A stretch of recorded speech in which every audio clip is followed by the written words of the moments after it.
इन बातों के पश्चात ऐसा हुआ कि परमेश्वर ने अब्राहम से यह कहकर उसकी परीक्षा की।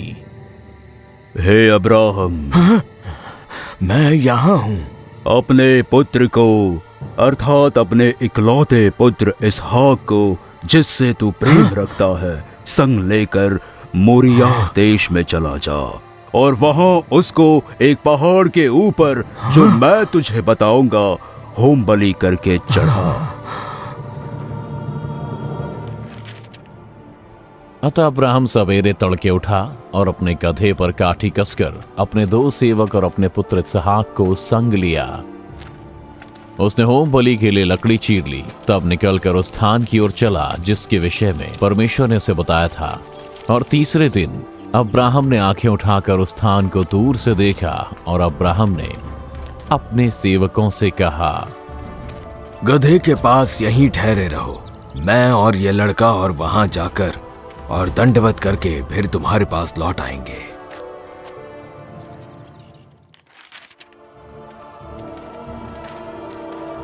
तब अब्राहम ने होम बलि की लकड़ी ली और अपने पुत्र इसहाक पर लाद दी।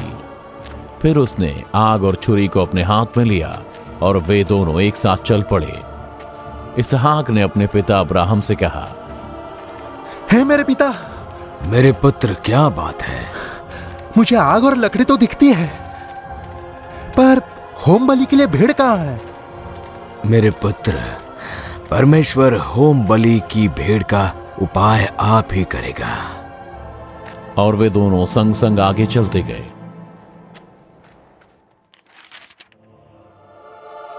जब वे उस स्थान को जिसे परमेश्वर ने उसको बताया था पहुंचे, तब अब्राहम ने वहां वेदी बनाकर लकड़ी को चुन चुन कर रखा और अपने पुत्र इसहाक को बांधकर वेदी के ऊपर रख दिया। फिर अब्राहम ने हाथ बढ़ाकर छुरी को ले लिया कि अपने पुत्र को बलि करे। तब यहोवा के दूत ने स्वर्ग से उसको पुकार के कहा, अब्राहम, अब्राहम। मैं यहां हूं।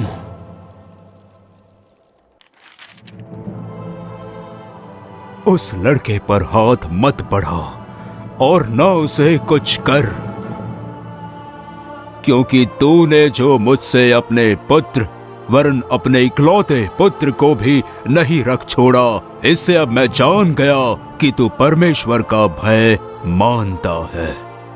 तब अब्राहम ने आंखें उठाई और क्या देखा कि उसके पीछे एक मेढ़ा अपने सींगों से एक झाड़ी में फंसा हुआ है। अतः अब्राहम ने जाकर उस मेढ़े को लिया और अपने पुत्र के स्थान पर उसे होम बलि करके चढ़ाया। अब्राहम ने उस स्थान का नाम यहोवा यिरे रखा। इसके अनुसार आज तक भी कहा जाता है कि यहोवा के पहाड़ पर उपाय किया जाएगा।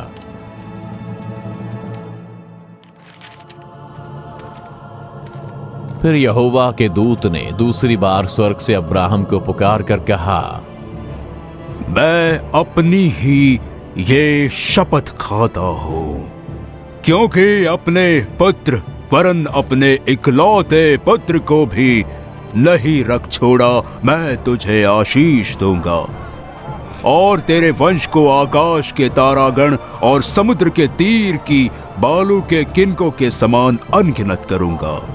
तेरा वंश अपने शत्रुओं के नगरों का अधिकारी होगा। पृथ्वी की सारी जातियां तेरे वंश के कारण आशीषित होंगी, क्योंकि तूने मेरी बात मानी है। तब अब्राहम अपने सेवकों के पास लौट आया और वे सब बेरशेबा को संग संग गए।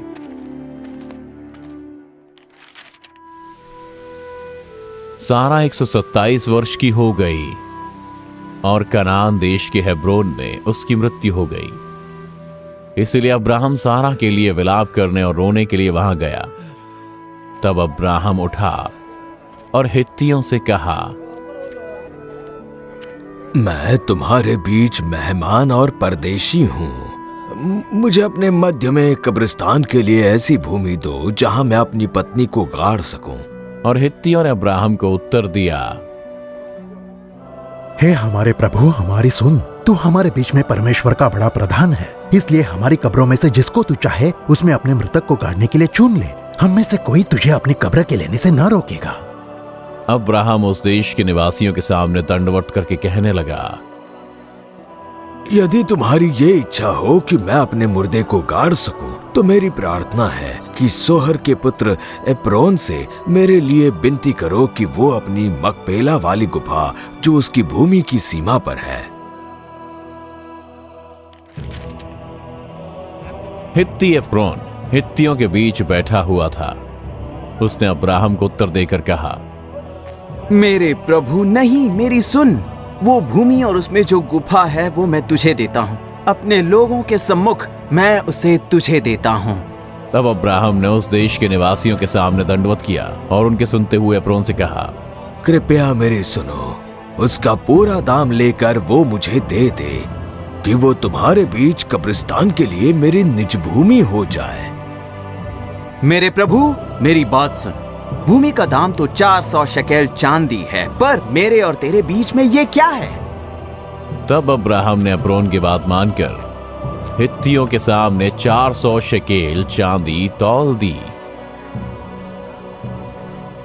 इसके पश्चात अब्राहम ने अपनी पत्नी सारा को उस मकपेला वाली भूमि की गुफा में, जो ममरे के पास कनान देश में है, मिट्टी दी। फिर अब्राहम ने हाथ बढ़ाकर छुरी को ले लिया कि अपने पुत्र को बलि करे। तब यहोवा के दूत ने स्वर्ग से उसको पुकार के कहा, हे अब्राहम, हे अब्राहम। उसने कहा, देख, मैं यहाँ हूँ। उसने कहा, उस लड़के पर हाथ मत बढ़ा और न उससे कुछ कर, क्योंकि तूने जो मुझसे अपने पुत्र वरन अपने इकलौते पुत्र को भी नहीं रख छोड़ा। इससे मैं अब जान गया कि तू परमेश्वर का भय मानता है। उत्पत्ति अध्याय 22 वचन 10 से 12।